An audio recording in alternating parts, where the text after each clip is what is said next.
Kyle doesn't have to get sick of me asking every week, is Auburn going to sign a quarterback?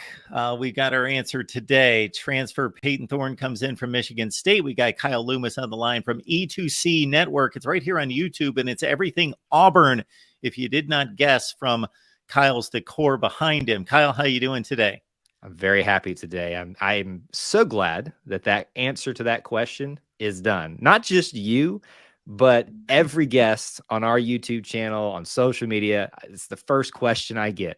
Are we going to get a quarterback in the transfer portal? Folks, today you have your answer. It is done. It is official. It's over. But now we shift our minds to something else, a quarterback race, but obviously know that we want to mainly talk about this individual, Payton Thorne of Michigan State. Super excited to have him. And I think it sounds mostly like Hugh Freeze got his guy he wanted. Payton Thorne has been the starting quarterback at Michigan State the last two seasons, and Michigan State had a fine season 2 years ago in 2021, 11-2, won the Peach Bowl, finished in the top 10 in the nation. And Payton Thorne had a fine season, and he had a good team around him and two really good wide receivers. And he had Kenneth Walker Jr. in the backfield, who was one of the best running backs in the nation. Things kind of fell apart around him last season. He's a mobile quarterback. He doesn't necessarily have like off the chart type of skills or talent, but he can lead a team. He's smart. He knows how to make decisions. He played 2 full seasons in the Big Ten. He's mobile. He can move around. I got to tell you, Kyle, they played a game, Michigan State last season at Washington, in which Keon Coleman, who ironically entered the transfer portal on the same day, the leading wide receiver for Michigan State, he and Payton Thorne kept Michigan State in the game. They were completely outclassed in every possible phase of the game. He was running for his life, making incredible plays, running around like Russell Wilson or Fran Tarkenton all over the field, throwing the ball downfield just to keep his team in the game. So Payton Thorne, I don't want to sell him as some kind of complete game changer, one of the best quarterbacks in the country, but I certainly believe he's one of the roughly top 25 to 30 quarterbacks in the country. And again, a guy that's been in a position to lead Michigan State in a lot of important games against good opponents. You know, the feeling that I get from him, and I'm so happy that you kind of laid that out there nicely for us, for the Auburn fans that are tuned into this, that's a great perspective to have on him, what type of quarterback you're getting in Thorne now.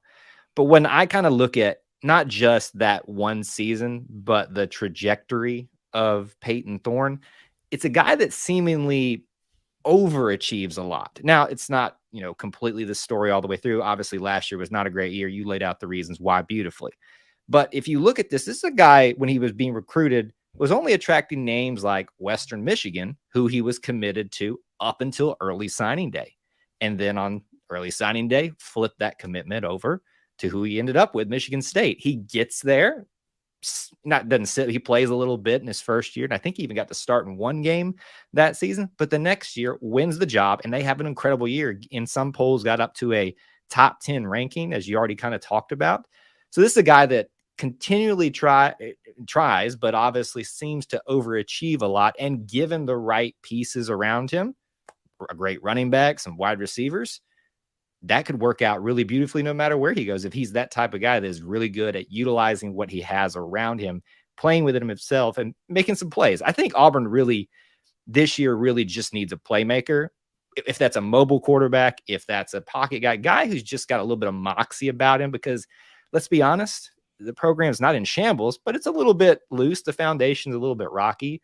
So when I hear you talk about him, when I hear others talk about him, when I look at the propensity to overachieve a little bit, the more I look at this pickup for Auburn and Hugh Freeze, the more I like it. Auburn fans, if you want to see Payton Thorne at his best in a big game, on a big stage against a big opponent, he may have played better in other games, in less meaningful games, but check out the 21 Michigan game in which Michigan State pulled off an upset. I'm going to say that Michigan State put up close to 40 points in that game, won something like, 37-30, something in that range. And Payton Thorne had a big day, and they went for it on a fourth down fairly late in that game and sometime in the fourth quarter. And it was like a 4th and 3, 4th and 5. They didn't play it safe, and he threw a dime over the top to basically clinch that game, and had a really nice showing against Michigan. So again, don't want to sell him as a Heisman Trophy candidate, but Payton Thorne is a capable quarterback. No question about that. Now we've got a quarterback battle. Yes, TJ Finley moves on. And I'm guessing that reasonable, loyal Auburn fans at least pat TJ Finley on the back for that effort against Alabama in particular, in which he was basically playing on one leg last season and gutted it out. That game in particular, and there were some other ones there, but Robbie Ashford's still in play, and there's still a quarterback battle. And I'm going to note that this is just a bit of conjecture on my part that, and I don't know what else was going on at Michigan State, but I'm guessing that Payton Thorne wasn't that happy about being continuing to have to battle for his job at Michigan State against Noah Kim. And after having started 2 seasons, and again, one of them 11-2 and finishing in the top 10 in the country, that he had to continue to battle for his job. And so he ends up in the transfer portal. And now we've got Ashford versus Thorne. Yes. Yeah, that is going to be your main matchup we're watching. Obviously, with the absence now of TJ Finley moving on, as you pointed out, if you're a reasonable Auburn fan, you pat him on the back, you thank him for his service. He's leaving as a graduate too, so that's always going to be a big thing for me. If you leave, I would prefer you leave that way. So there's always that connection with us. And yeah, you brought up the Alabama game. Auburn fans, Georgia State is a scar on our record, our overall record throughout our program's history, if it's not for TJ Finley. So for those reasons, obviously, it's a pat on the back. We appreciate his time here. And from, as long as he maintains that relationship with us in some way, we're going to look at that, for at least I am, in a more positive light, even though it wasn't the most successful time. Our minds now shift to the quarterback race. Not are we getting a quarterback, the quarterback race at hand. And really, it is Robbie Ashford versus now Thorne. And I love what Robbie Ashford puts out, not even barely 20 minutes after the announcement became official and we all started jumping on it as media members. He puts out to the effect of iron sharpens iron, let's go type of scenario. I don't have the full quote in front of me, but I love that response from this kid. This is a kid that came in and he has every reason to feel like this is my job. Did you see what I was working with last year? And I still kept us in some games, but instead, at least publicly, is approaching this from the right scenario, is approaching this in a way that he can still battle for the opportunity.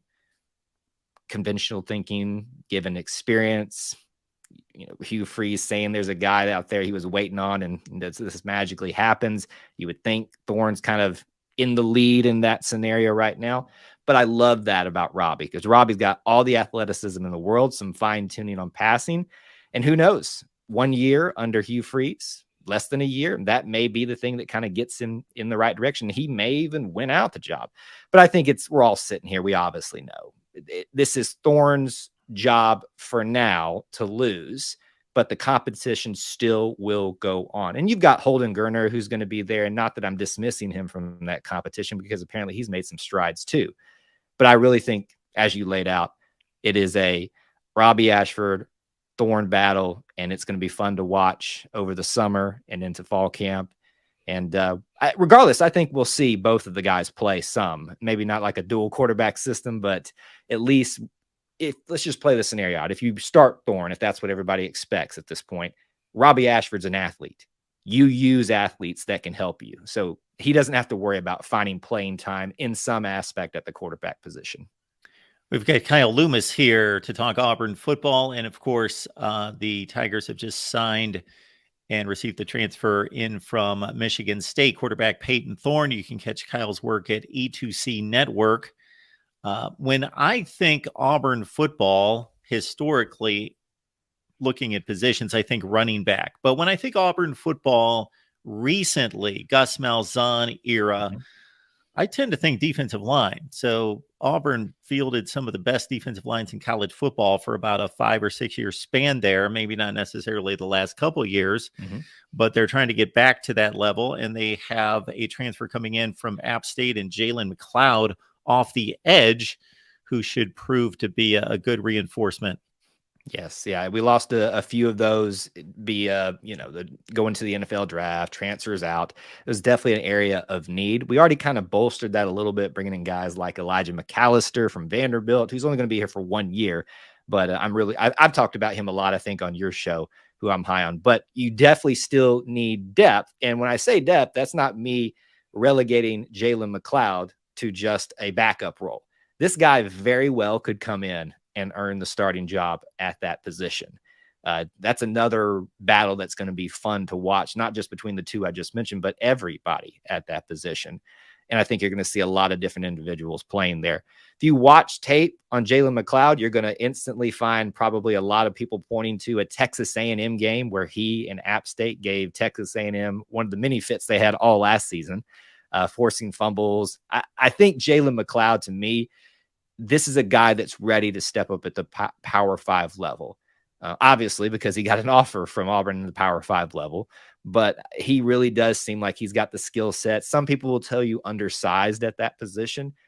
I don't buy into that a whole lot. I understand there is some validity to that in some circumstances, but a guy that's got tenacity, that's got athletic ability at that type of position. And yeah, he may only be here for 1, maybe 2 years, given COVID eligibility years, all that kind of scenario we talk about. But I'm really high on him. And I really am intrigued what that position is going to be able to pull off, given maybe what we're doing is bridging the gap to the next wave of edge rushers we're building up within our program. These guys will only be here for a minute number of years, but it could be a fun minute number of years with talking about Jalen McLeod and others. McLeod logged quite a bit of time there at App State, playing 25 total games, and you see his numbers from 2022, and I'm sure that Hugh Freeze has no issue with tacking on 6 sacks to his defensive front as McLeod registered there in the Sun Belt last season. Mm-hmm. Kyle, we appreciate you stopping by. I know that late May into June is big in regards to camps and recruiting. Is there anything that you've got any kind of lean on or anything to be looking out for? Maybe not in terms of camps, but, Hugh Freeze has noted some areas still where they'd like some help. I think there's still an offensive lineman spot out there they'd like to fill. So really it's pieces for depth and otherwise that we're going to be looking for. The big one was just getting the transfer portal started for the spring, because that was getting Auburn fans a little antsy. And then now the big one with the quarterback. But my mind would be looking towards offensive line, wide receiver. You bring in a quarterback who's used to having nice wide receivers to throw to, and not that we don't have some here, they just haven't really shown themselves of yet. But you kind of want to maybe reward his, his good faith for coming over by finding him an extra weapon on top of what you've already got to offer at Auburn. Kyle Loomis, E2C Network, E2C Network, right here on YouTube. Kyle, we appreciate you stopping by as always and laying down the knowledge for us. Thank you so much for having me, and War Eagle.